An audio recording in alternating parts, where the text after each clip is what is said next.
यह कहते हुए वह अपना सामान पैक करने लगी। दूसरी तरफ एक आदमी अपने कमरे में लैपटॉप पर कुछ सीरियस देख रहा था। तभी उसकी स्क्रीन पर एक मेल आया। जिसे ही उसने वो मेल पढ़ा, उसका चेहरा बदल गया। उसने तुरंत फोन उठाया और किसी को कॉल किया। क्या तुमने जो मेल भेजा है वो असली है? उस व्यक्ति ने गंभीर स्वर में पूछा। हाँ, उसमें पूरे सबूत हैं, आप खुद देख सकते हैं। दूसरी ओर से जवाब आया, मगर ये कैसे हो सकता है? वह चौंक पड़ा। मुझे तो यही पता है कि वो लड़की 19 साल पहले मर चुकी थी। रिपोर्ट्स कुछ और कहती हैं। दूसरी ओर से आवाज आई, वो जिंदा है। कैसे? ये रहस्य अब आपको खुद सुलझाना है। ठीक है, शुक्रिया, कहकर उसने फोन कट कर दिया। अब वह अकेले बड़बड़ाने लगा। क्या मुझे ये बात प्रिंस को बतानी चाहिए? अगर उसने मुझ पर यकीन नहीं किया तो? और अगर ये सब सच है तो मन्नत कौन है? और 19 साल पहले जो बच्ची मरी थी, अगर वो नहीं मरी तो कहाँ गई? और अगर वो जिंदा है तो क्या मन्नत उसका हिस्सा नहीं है? कोई तो है जो 19 साल से ये खेल खेल रहा है। वह गहरी सोच में डूब गया। इधर भारत में रात के वक्त राम एक फाइल पढ़ रहा था। राम ने कुछ नहीं बोला और दूध पीकर लेट गया। उसने सिया को बाहों में भर लिया और दोनों सोने लगे। लेकिन तभी उसका फोन बजा। सिया नींद में कुनमुनाई। रात के 12 बजे कौन कॉल कर रहा है? कहीं कोई बिजनेस वाली लड़की तो नहीं? राम मुस्कुराया।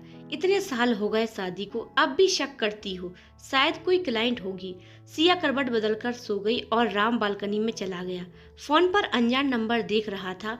उसने कॉल उठाई और धीमे से बोला, कौन बोल रहा है? उधर से एक भारी आवाज आई, वो जो तुम्हें बर्बाद करने वाला है। राम चौंक गया। क्या बकवास है? तुम कौन हो? वो आवाज बोली, 19 साल पहले का राज अब सामने आने वाला है। अगर तुमने अपनी बीबी और बेटे को सच नहीं बताया तो मैं बताऊंगा। तुम्हारे पास सिर्फ 48 घंटे हैं। राम सन्न रह गया। तुम क्या कह रहे हो? 19 साल पहले की बात? उधर से हंसी आई। हाँ, वही राज जो तुमने अब तक छुपा रखा है, अब तुम्हारा चेहरा देखने लायक होगा। राम चीख पड़ा। तुम जो कोई भी हो, मुझे मत धमकाओ, मैं नहीं डरता। लेकिन कॉल कट हो चुकी थी। राम ने रेलिंग को कसकर पकड़ लिया और उसकी आंखों में डर और पश्चाताप का तूफान उमड़ने लगा। वह घबराहट में बड़बड़ाया। ये कौन था जिसे मेरे 19 साल पुराने राज का सच के बारे में पता है? और क्यों कर रहा है ऐसा कि वो जल्द ही जल्द मेरी फैमिली को भी सब कुछ बता देगा? आखिर कौन है जो मेरी जिंदगी को का सबसे बड़ा राज जान गया? सिवाय मेरे और अमन के कोई नहीं जानता था। राम के माथे पर पसीना बह रहा था। उसके अंदर डर और बेचैनी का तूफान चल रहा था। नहीं, अब और देर नहीं कर सकता। मुझे ये बात अमन से करनी ही होगी अभी। राम तेजी से कमरे से निकला और सीधे नीचे बैक गेट की तरफ चला गया। वहां पहुंचते ही जोर जोर से दरवाजा पीटने लगा। अमन, दरवाजा खोलो, मुझे तुमसे बात करनी है। अमन, सुन रहे हो ना? लेकिन अंदर से कोई आवाज नहीं आई। राम ने फिर से आवाज लगाई, प्लीज अमन, दरवाजा खोलो, बहुत जरूरी बात है। कुछ पल बाद दरवाजा खुला। अमन आंखें मलते हुए सामने आया। सर, रात के 12 बजे आप यहाँ? सब ठीक तो है? आप ऑफिस के किसी काम से तो नहीं आए हैं ना? मैं थक चुका हूँ, कल बात कर लें। राम ने बिना जवाब दिए कमरे के अंदर कदम रखा और दरवाजा बंद कर दिया। उसका चेहरा डर और तनाव से भरा हुआ था। नहीं अमन, बात बहुत गंभीर है। मैंने अभी अभी किसी अनजान नंबर से कॉल रिसीव किया। उस इंसान ने कहा उसे 19 साल पुराना सच पता है। अमन चौंक गया। क्या? वो राज? लेकिन सर, वो तो सिर्फ हमें ही मालूम है। उस दिन के सारे सबूत, दस्तावेज, सब कुछ तो हमने खत्म कर दिए थे। फिर किसी और को कैसे पता चल गया? राम ने कांपती आवाज में कहा। उसने मुझे धमकी दी है। बोला है कि अगर मैंने 48 घंटे के अंदर अपनी बीवी और बेटे प्रिंस को खुद सच नहीं बताया तो वो खुद उन्हें सब बता देगा। सोचो अमन, अगर वो सच उनके सामने आया तो मैं टूट जाऊंगा। वो मुझसे नफरत करने लगेंगे। मैं सब कुछ खो दूंगा। अमन अब गंभीर हो चुका था। वह राम के पास बैठा और बोला, सर, यह बहुत बड़ा मसला है, लेकिन हमें शांति से सोचना होगा। हो सकता है कोई मजाक कर रहा हो या कोई पुरानी दुश्मनी निकाल रहा हो। राम ने तुरंत विरोध किया। नहीं अमन, वो मजाक नहीं था, उसकी आवाज में सीरियसनेस थी। वो जानता है हम कौन हैं और क्या छुपा रहे हैं। मुझे शक है ये काम किसी अपने का है जो हमारे काफी करीब रहे हैं। अमन सोच में डूब गया। अगर वो कोई अपना है तो उसे ये सब कैसे पता चला और उसका मकसद क्या है, ब्लैकमेल करना या कुछ और? राम ने कहा, अभी कुछ कह नहीं सकता, लेकिन मुझे डर है कि अगर हमने कुछ नहीं किया तो ये राज हमारी पूरी जिंदगी को तबाह कर देगा। कमरे में सन्नाटा सा छा गया। दीवार पर टंगी घड़ी की टिक टिक अब तेज सुनाई देने लगी। राम की कांपती आवाज, चेहरा तनाव से भरा था। अमन प्लीज जल्दी कुछ सोचो, अगर ये सच सिया और प्रिंस में से किसी को भी पता चल गया तो मैं बर्बाद हो जाऊंगा। वो दोनों मुझसे नफरत करने लगेंगे, मेरी शक्ल देखना तक पसंद नहीं करेंगे। मैं ये सब नहीं झेल पाऊंगा। मैं उनसे बहुत प्यार करता हूँ अमन, बहुत।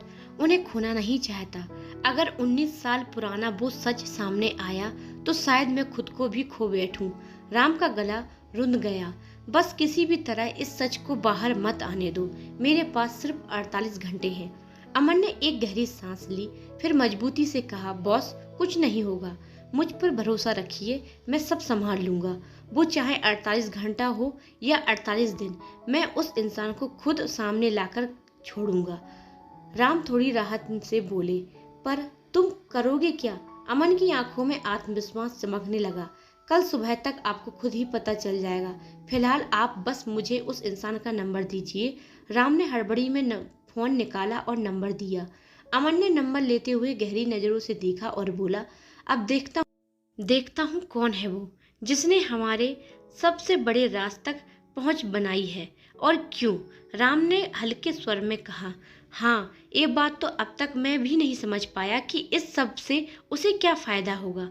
अमन गंभीर हो गया। आप चिंता ना करें बॉस, मैं सब पता कर लूंगा। अब आप आराम कीजिए। राम ने जाते जाते कहा, थैंक यू अमन, अगर तुम ना होते तो शायद आज मैं खुद को खो चुका होता। अमन ने बस हल्की सी मुस्कान दी और कहा, मैं हूं ना सर। राम चला गया।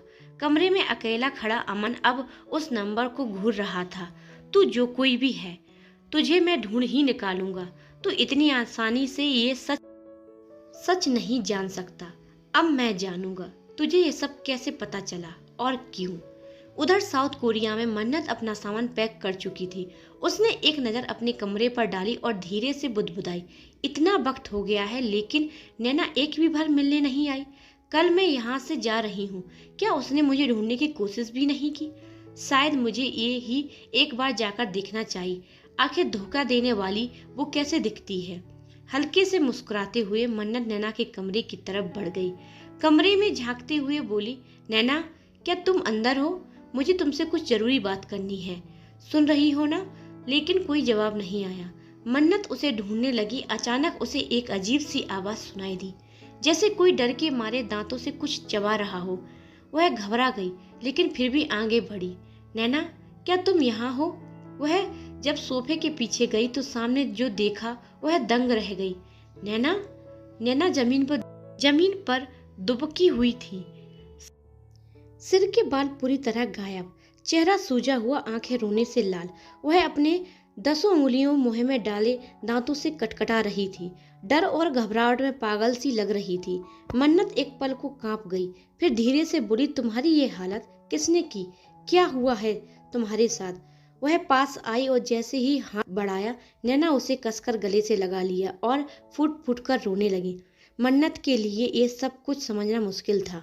नैना प्लीज, जब तक तुम खुद नहीं बताओगी मुझे कैसे पता चलेगा कि तुम्हारे साथ क्या हुआ है और किसने किया है, तुम्हें इस हाल में पहुंचाया है। नैना के आंसू नहीं थम रहे थे।